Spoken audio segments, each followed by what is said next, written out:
Welcome to the Perinatal Wellbeing Podcast. I'm Christine, your host and certified perinatal mental health professional.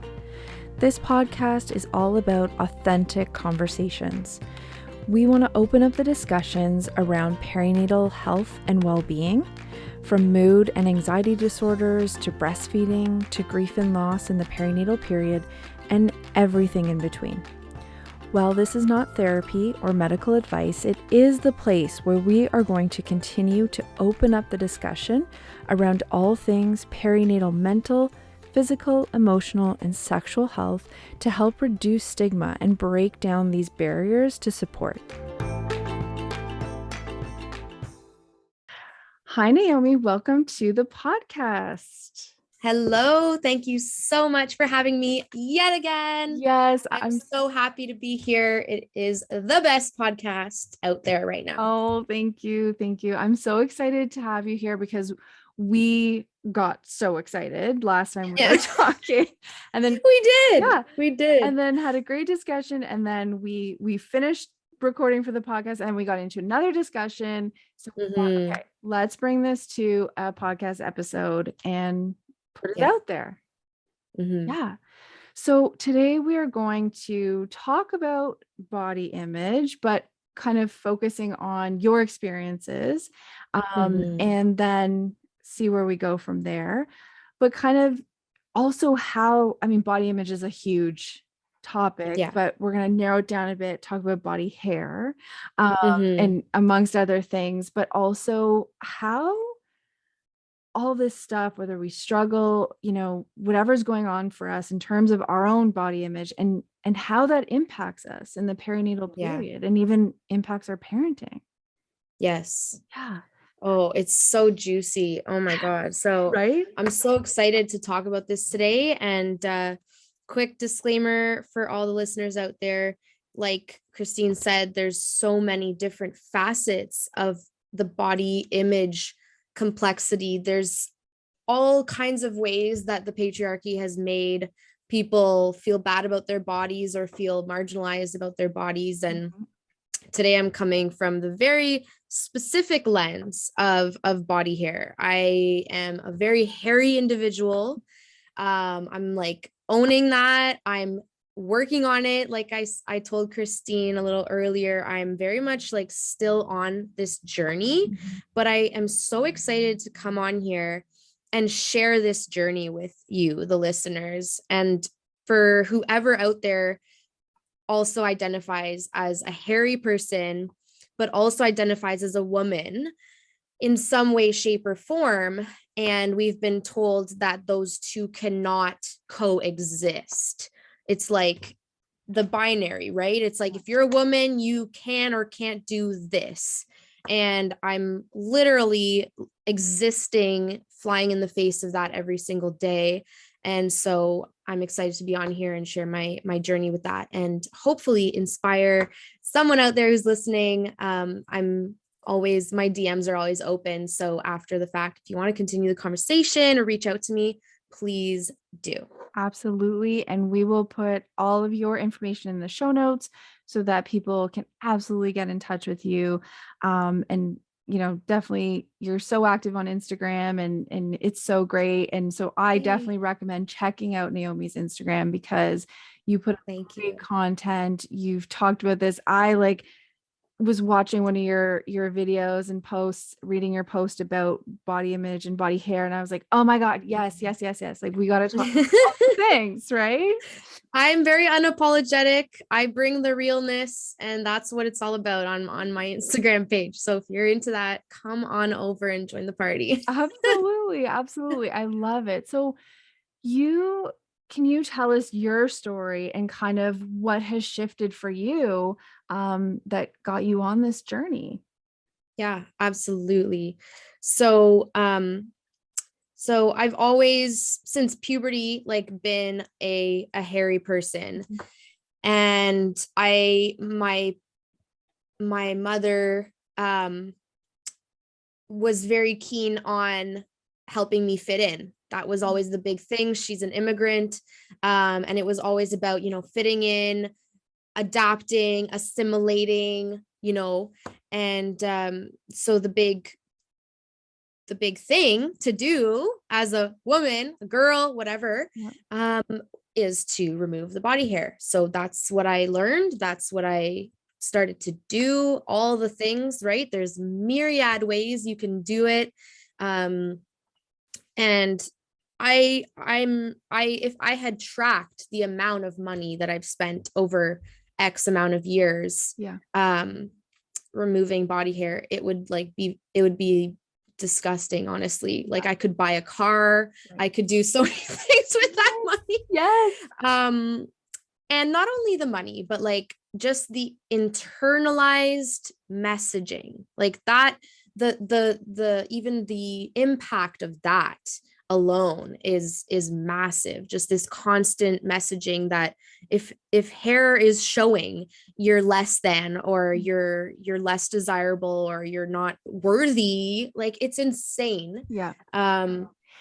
And again, I know there's so many different facets of being a human in different bodies that goes like marginalized. So again, today I'm going to focus on body hair, right? But I see you, everyone who's out there who has their own struggle with body images. I see you. And can I ask, Naomi? I mean, it might be hard to pinpoint, but do you get a sense of like how old you were when you first kind of noticed or realized or was getting that messaging from your mom or, from society about body hair? Like, when did you first become aware of it? Oh man, like maybe 10 years old, 9 or 10 years old. Like it was not, I was in elementary school.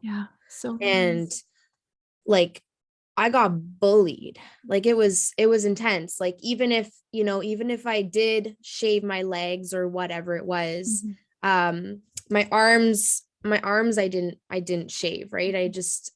And that was an interesting story in itself. Like one day I was sad about it, and one of my aunts said, like, I love your arm hair. Don't shave that off. That's actually really nice. And I'm like, what? Like, okay.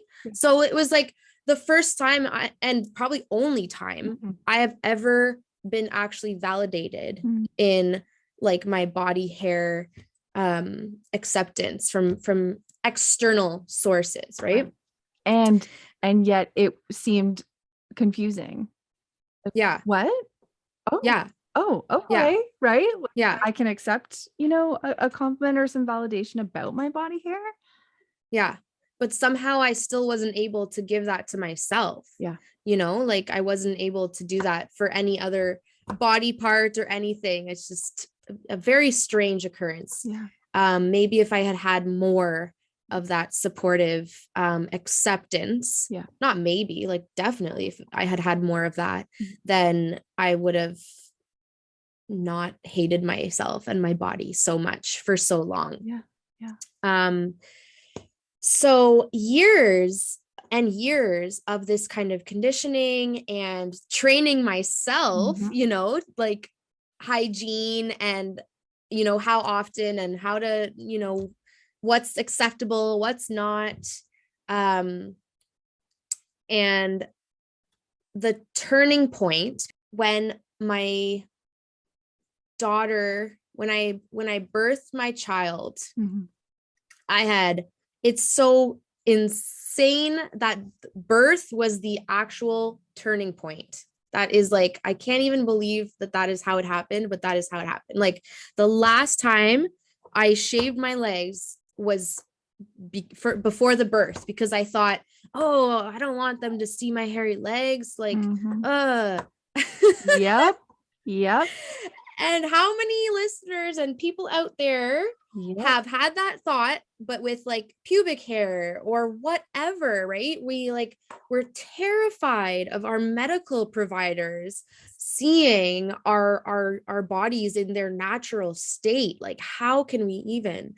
And that really goes to show how much of a grip like misogyny and the patriarchy really has on our bodies, because this is like internalized. Yes, absolutely. And this is definitely somewhere I want to go, but it's like apologizing for our bodies and having to we don't want to make other people uncomfortable because of how our bodies look. And so we can talk about this in every facet of body image, but specific to body hair, right?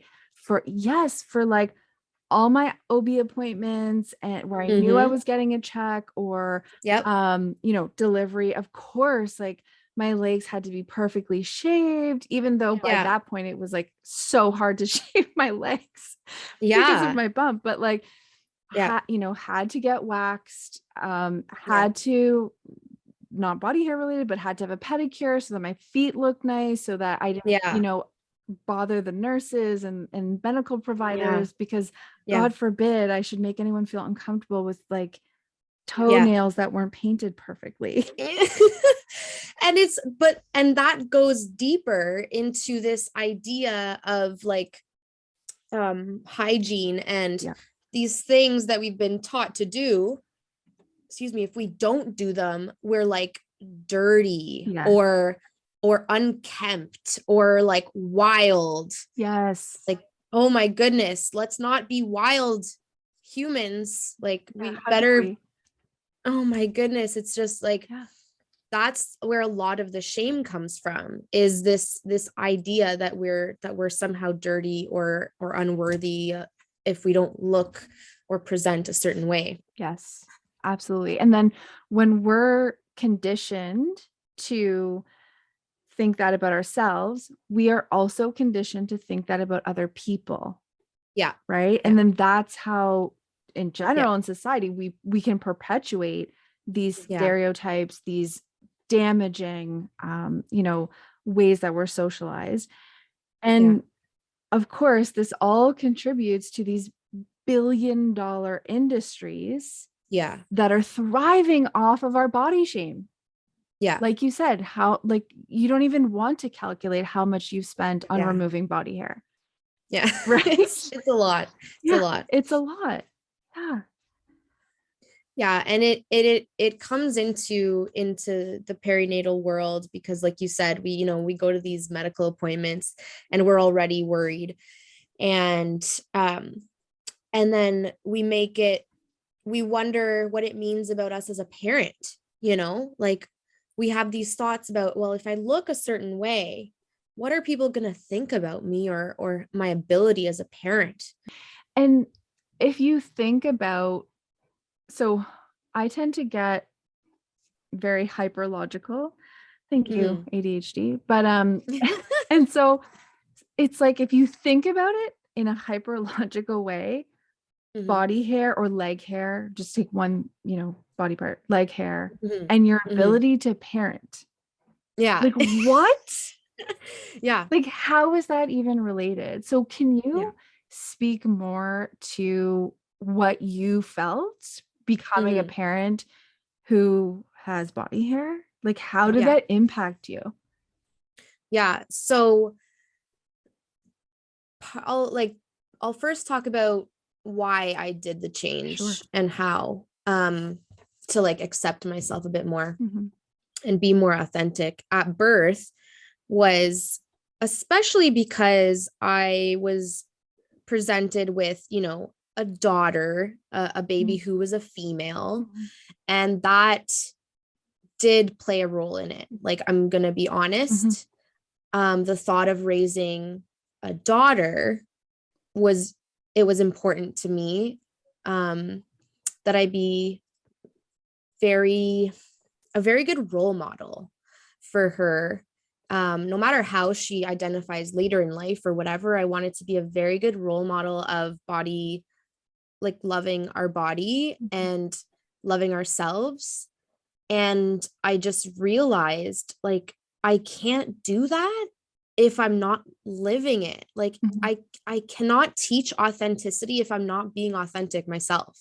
How can I teach her to love herself the way she is if I don't? It doesn't work that way. Right. So it was like a contract that I made with the universe. It was like, if I want to raise my daughter the way I want to raise my daughter, I have to put aside my own discomfort, and I need to practice what I preach and like go on this journey. Wow. Yeah. And it was powerful. I bet, because I think, a lot of times I'm speaking for myself, but like thinking, oh, okay, I want to raise my kids this way, right? And I want them to love their bodies and, be accepting and all that stuff. But if I'm not doing that authentically, they pick up, like, they know. Yeah. My kids have seen me weigh myself daily. They're always like, are you on sugar? Are you off sugar? Like, do you eat sugar? Or do you not eat sugar? Because I'm constantly on a diet or changing my food habits, or, they pick up on these things, right? So we can tell them all we want, love your body, accept yourself. But if they don't see us do it, they're not going to fully embrace it either. And it's harder, easier said than done, right? Like, because we don't necessarily have the tools. Yeah. We're just figuring this shit out for ourselves. Totally. And doing the best we can. But there's no guidebook for this. No. There's no, like, we're very much still going against what society's norms are. Yeah. In trying to parent our children a little bit differently. There's no guidebook. No. So it's tough. And also, like, I could tell that my daughter has some of my genes, I think, like some of the body hair genes. And I'm like, this starts now. This journey, this body love has to start now, because like you said, they pick up on everything. And if they see that your legs are always hairless, or whatever part of your body, will just stay with legs because that's like the big thing, then they're gonna hate their bodies when their body doesn't look like that. Right. And that's what happens, is we're so conditioned to seeing people a certain way. And even still, I now I have like an aversion to all the media and all the stuff that's like hairless, slinky bodies. It's like, that's not real. And young people they don't have good role models. They don't have examples of people that look like them or that have bodies like them. But we're getting better. Yes. We are getting better. And in my daily life, I am channeling my inner Alok Vade Manon. Right. I don't know if you know, they're like a non-binary activist, poet, just like such an inspiration. And they, they play with gender, and they fuck around with gender and keep like, they have a hairy body, and that's like a big source of strength for me. So, but I never had that growing up, like, no way.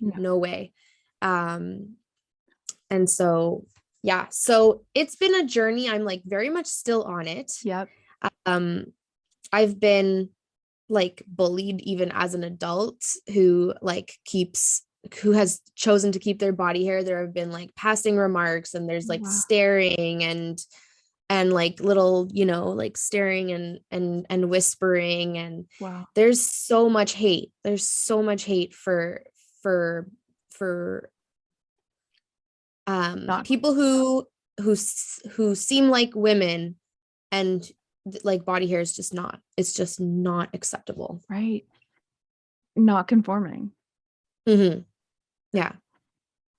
Wow. And, for all this talk of, campaigns from big companies and love yourself and love your body. And, I know my kids in elementary school, it's like every other week is an assembly about bullying, but yet it's still rampant. Like, what is happening here, right? Like, what are we doing? And I think that is the hard part of trying to either love ourselves, present ourselves differently, parent our kids differently, teach them things differently. How hard is that to do that when we still live in a patriarchal society? Right. It's not like everyone around you, for example, or us is like, oh yeah, okay, great, body hair. No. Oh, I wish. Exactly. I think the biggest thing is that people who conform feel very threatened. They feel like jealousy almost. They don't want to admit it, but it's like an inner jealousy and sadness that they don't live their full authenticity. Mhm. And then they see someone living in their full authenticity, and it's like they take it as like a threat, Mhm. like it's this like this hatred, this rage, like why can they live so authentically and I can't, and I'm gonna turn that into like judgment and hate against them and like Yep. oppress them. Yep. I think that's a huge part of like what is causing this. Mhm. And just a lack of people living their truth and embodying. I think as we start to accept each other more and celebrate each other, I think it's going to reduce. I really do. Mhm. And the more we have role models that we can look up to and our children can look up to, Mhm. people that just look different and act differently than like this very, very narrow norm that we've been taught. Yep. The more we just blow that out of the water, kids love it. Like kids Mhm. are doing great with it. Yeah. Yes, there's still bullying, but I think a lot of that is like from adults, honestly. I think Oh, kids pick up a 100%. lot on what adults are saying around them, what's going on in the media. Like, Mhm. I don't think kids are inherently hateful. Like, I really don't believe that. No, absolutely. It's, you know, what's being said around the dinner table, what is, Yeah. you know, absolutely, we're influencing our kids, right?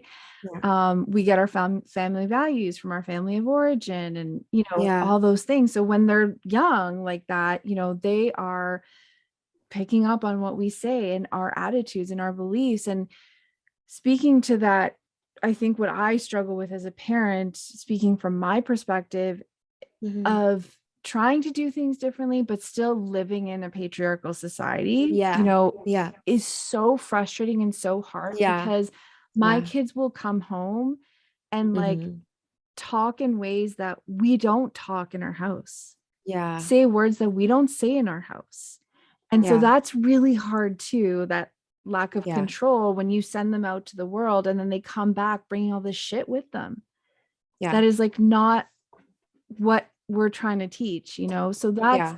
really frustrating and really, Yeah. And terrifying, yes, right? Like, I know from the perspective of a parent with a small child, yes, that is terrifying. And I know even the first time I sent her to daycare, I was like, oh my God, this is the beginning of the end. Like, what is she gonna bring home that yes, I don't know about, or like that I don't want in my house? yeah, yeah, And it's this juggle every single day. It's like you're literally navigating these waters. It's like your home is a middle ground or something, like a buffer zone or yes, something, and they bring things in, and we just have to process it with them and help them make sense of the world, and again, like, live our own model of truth and authenticity and what we think being a good human is, yeah, and model it, I think actions speak a lot louder yeah, than words yeah, when it comes to parenting. What do you think? absolutely. I completely agree. And I think there's like, I fully just believe in that, like building that foundation for them, you know, that like Mhm. we're here, these are our family values, this is how we talk, this is the language we Yeah. use or the language we don't use. Yeah. And calling it out in each other, like Yeah. my partner and I calling it out when I hear it from the kids, or, you know, vice Yeah. versa. You know, if Yeah. they heard something from me, calling it out and being open to that and being okay with that. It's like, no, I'm the parent and you must do Mhm. as I say. Don't question me. No, Yeah. I want them to be able to think critically.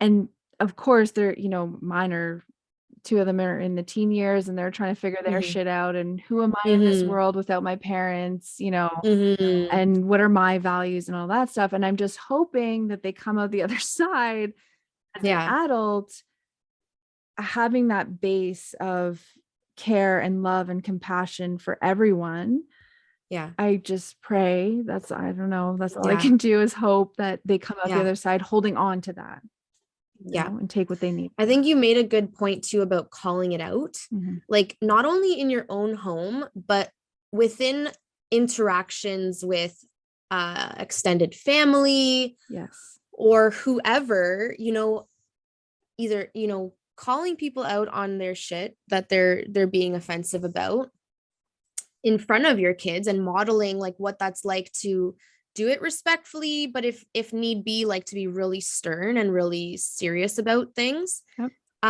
That's a really powerful that's a really powerful lesson that kids can learn too, is that they don't need to just submit to authority if someone older or more authority in a position of more power than them Yeah. is doing something wrong.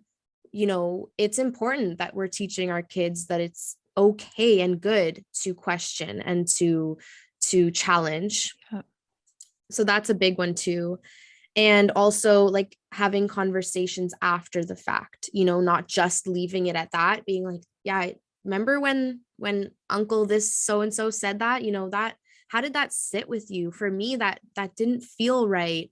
How do you think we handled that? Could we have handled it better or differently? Mhm. Obviously my child's not old enough to do this yet, but I imagine Yeah. that I'll be doing that, a lot of debriefing. Yes. Yeah. That's what I would call it, is like a Yeah. debrief Love it. after situations happen. Yeah, absolutely. And I think if we, like you said, modeling that behavior and showing them that it doesn't have to be a power struggle, it doesn't have to be a fight. Mhm. Yeah. We can also do that with compassion. Yeah. So that's like very much a part of the puzzle, and that even goes into parenting your kids through like gender shit, like you said, it's open season. People just have so many comments to say about kids, and it's always like it affects kids of certain genders differently, or and that's another part of the puzzle too, is navigating that as a parent and helping them get through that and not get stuck in that, right? Because if we just let it stay at, oh, you're so beautiful, oh, you're so beautiful, oh, you're so beautiful all the time, they won't learn what else is good about them. Yeah, Like they'll learn that it's just, that's all that matters. absolutely. And I know my culture is very much guilty of that. Mm. So my Portuguese culture. Yeah. So my partner and I have made like a very specific effort, Mhm. like every single time someone says, oh, you're so beautiful, and we'll say, yeah, and she loves to like climb on things, like, oh, and yeah, and she's so strong. Yeah. Oh my gosh, you should see how much she loves to run or whatever, Yeah. right? Like just bringing in other perspectives, and people are like, oh, that's nice, huh? Right? But like, so that, it's very gentle way of saying, hey, look, my kid is amazing and more than just a pretty face. Yeah. I know children are so freaking cute, but like, let's just expand our horizons a little bit. Because that's not for nothing. Like that Yeah. absolutely has big impacts, right? When, people grow up believing Yeah. my worth is in Yeah. my beauty, quote unquote. Yeah. It's in how I look.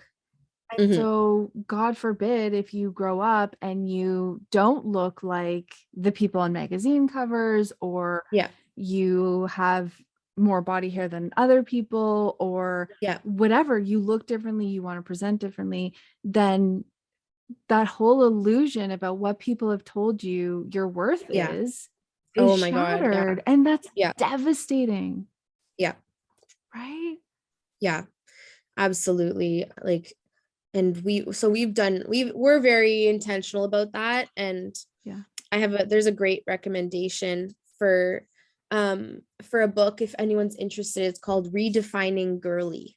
And I loved that book because it just talked more about like these silly gender stereotypes and norms and blasting them out of the water, and giving our, quote unquote girls more just more freedom and more agency to define their girlhood the way they want it to look. Yeah. And of course, that's not even considering that there's trans kids and kids who don't identify as girls, right? Yeah, absolutely. But for the kids who do, Mhm. it's great. And it's great for parents to like, you know, blast through a lot of this nonsense, these gender nonsense things. Can I ask you about this shift? So you said last time I shaved my legs was for the delivery, for the birth. Mm-hmm. And so how have things shifted or changed for you since that time? Oh yeah. Yeah, that's a great question. And to tie into that, I also want to talk about sexuality because they go hand in hand, and I want to talk about that. Absolutely.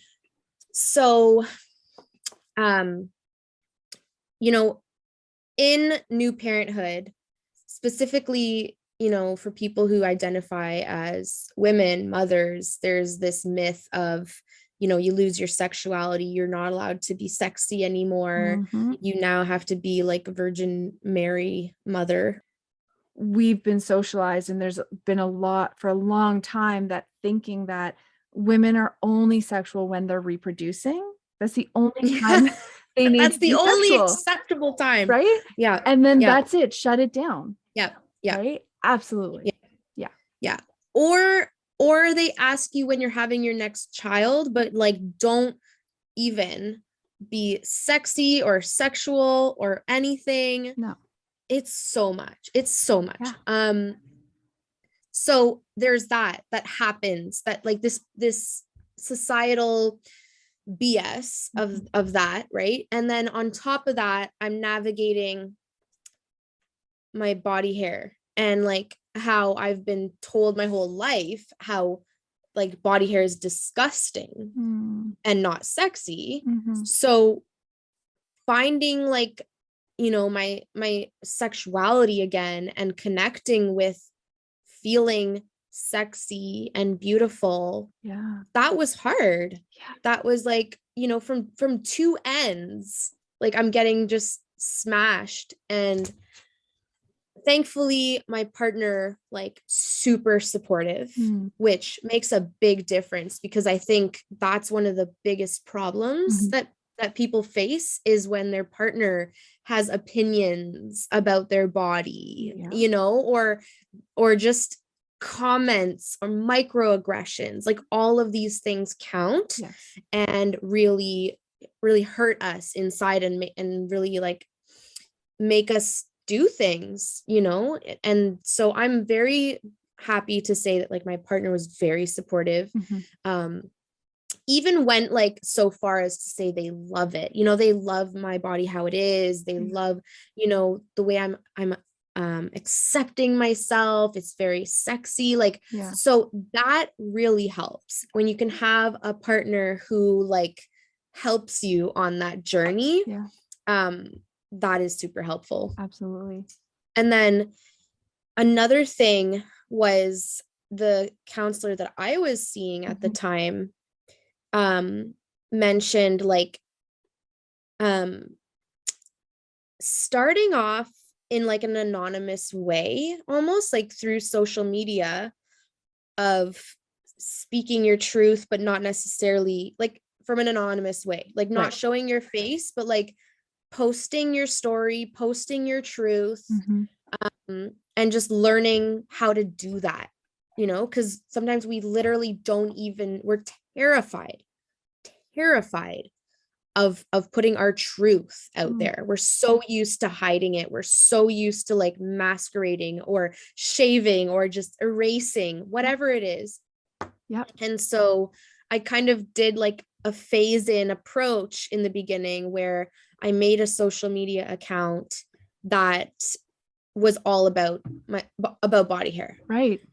And that was such an interesting but helpful way to dive into it, because I like, I could take a picture and post it and like, you know, not experience a barrage of like, or judgment, right? Like judgment from people that you know and love, that you think are just going to be totally disgusted by you or whatever, right? Yeah, absolutely. So there was that level of anonymity that helped in the journey, for sure, because you then can connect with other humans who are on a similar journey, which is amazing and incredible. And that is like a huge source of support, is when other people are going through something similar. And that's the beauty of social media, right? Like that's the part we need to tap into more and connect to more, is like connecting with people who can support us where we're at and what we're trying to do, right? And finding those people that understand it, have been through it, right? It's like new parenthood. It's a transition phase, and the beginning of a journey is the hardest, I find. Yeah. It's taking that step, right? Yeah. It's about those first baby steps that are the hardest. And like becoming a parent, the postpartum phase is like so challenging, and it's so scary and so new. And you have this new infant that's like depending on you, and it's terrifying. It's so nice in that period of time to have supportive, loving humans, right? Saying, you're doing a great job. You are taking care of this infant. You're like meeting their needs. You're meeting your own needs. You're doing fabulous. So it's a similar feeling, honestly. It's like in the very beginning, when you're starting something new, this journey into authenticity, acceptance of your body, it's a crucial time in the beginning to have the support of other people, because now I'm like 2.5 years in, right? Now I can do it for myself a lot easier, like you're saying, like the affirmations. And just the other day, because summer is like triggering for me, I can only imagine. because the shorts and dresses and all this stuff, whatever it is that shows leg, I have like a freaking panic attack. Well, I used to, right now I'm getting a bit better. So the other day I was shopping and I wanted some shorts because it's going to be hot. Like I need to not die of heat. So I said, I'm going to buy some shorts, but I'm going to buy like maybe knee length shorts. Like, let's be reasonable here. Let's not, go too wild. Right.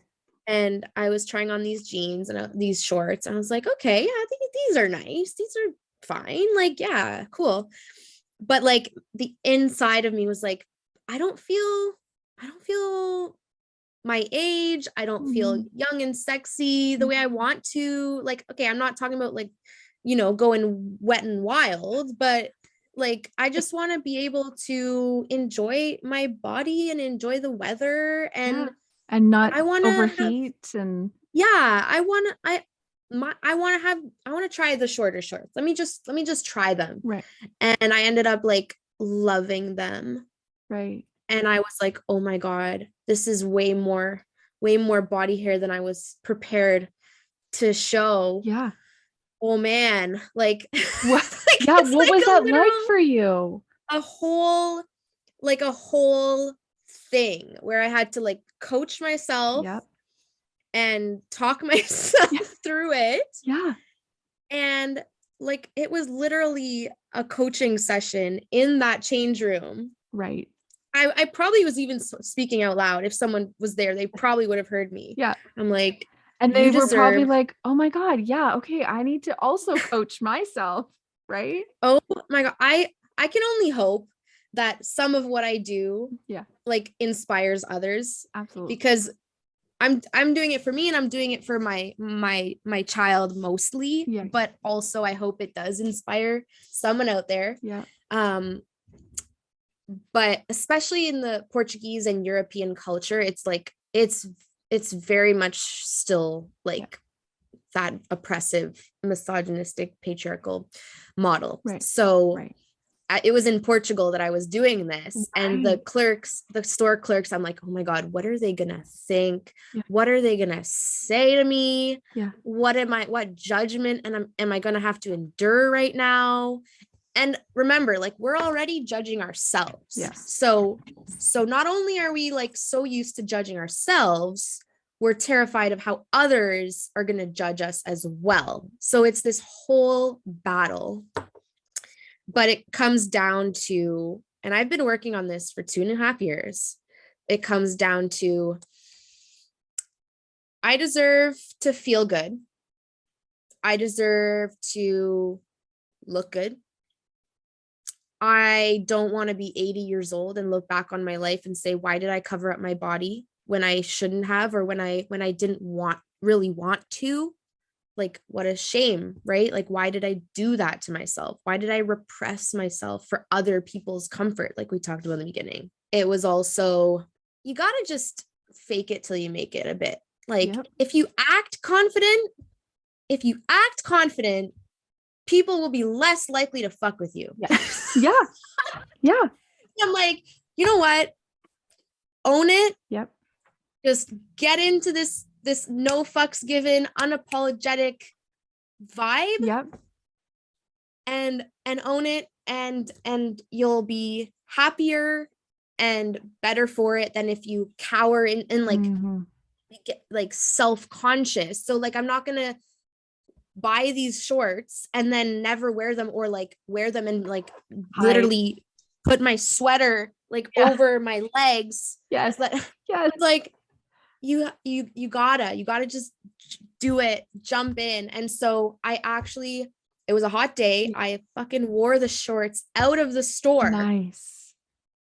Like, in society. Yeah. In public. And in public. Yeah. In a mall, and like on a train, on a bus, whatever the hell I was doing that day. Yeah. And I made it out alive. No one said anything to me. No. You know, people might have looked, but I'm getting much better at not giving a crap. Right. And so that's how it's going now. I still like have these things happen all the time, and it's like a daily thing that I deal with, and I still question myself. Should I just shave? Like, I had a wedding. Right. And I was like, I should just shave. Like, shouldn't I? Like, people are gonna see, and what are people gonna think? And this is a formal thing. So again, like, gasp, there's no way you can be at a formal event and have like hairy legs. Like, that's just, how dare you? Right. Like, right. Absolutely. Like, and it's like, how did these things get tied together? Yeah. Of course, I would never go to a formal event and not shave my legs, even if I'm wearing pants. Yeah. Right. Yeah. Which is like, does not make any sense. It's insane. Yeah. And another thing that helps me is actually, like, if men can do this and not get even a bat of an eyelash, then I'm fucking doing it. Like, I don't care. If someone wants to come and talk to me about what I'm doing, I am ready. Yes. I'm guessing when the weather kind of starts heating up, and you notice the first person you see walking down the street wearing shorts, like, do you have a reaction? Do you get a physical reaction? Oh, for sure. For sure. Like, because I already have anxiety already. So it's definitely, like, deep breaths, like the anxiety, I can feel it. I can feel it. It's definitely there. Or like, if I'm going on a vacation, or if I'm going swimming, oh my goodness. So that's been a whole thing, is like, as part of my queerness, but also I've given myself permission to wear like men's, quote unquote, men's swim shorts. Yep. It's very hard to find ones that fit properly. Yes. Someone with like childbearing hips. Yep. But I've given myself permission to do that. Love it. And I want to give anyone who's listening here permission. If you want to wear a bikini, wear a fucking bikini. Go for it. If you want to wear swim shorts, wear swim shorts. Yes. Like, that has helped me a lot, because I don't have to change my body, but I don't have to be like this person, like this doll on display at the beach that's like, it's like a competition of who's the sexiest or whatever. Right. Like, Yeah. I'm not about it. Right. I'm not about it. So it's so funny. Like, there's two sides to this coin, right? There's this side of like, I want to be comfortable and I don't want to conform to what it means to be feminine, a woman in society, right? And then there's this other side of the coin that's also like, I don't want to conform to what it means to be a woman in the sense of like, I don't want to shave. I want to wear a sexy bikini and be a hairy woman. Yeah.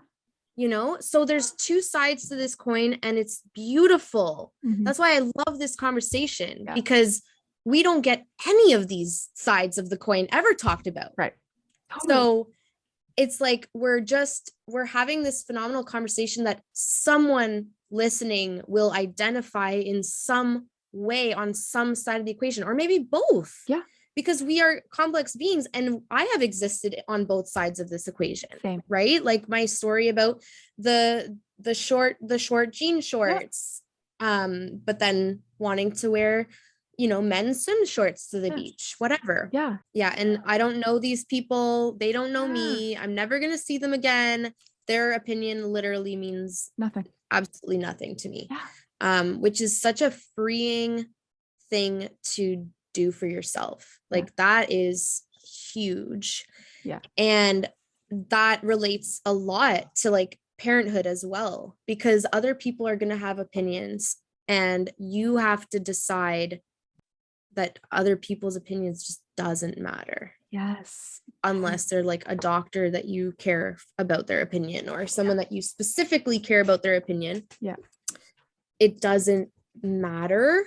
Yeah. What matters is that you're being present, that you're loving, that you're kind, that you're engaging with your children, you know, like these are the things that actually matter, or that you're living your best life, you know, that you're enjoying your life and not letting it pass by while you kind of sit on the sidelines or restrict yourself from things because of the way your body is, or tell yourself that you have to change your body before you can do something. Naomi and I love to get into deep discussions, and so you will get to hear part 2 of this episode coming very soon.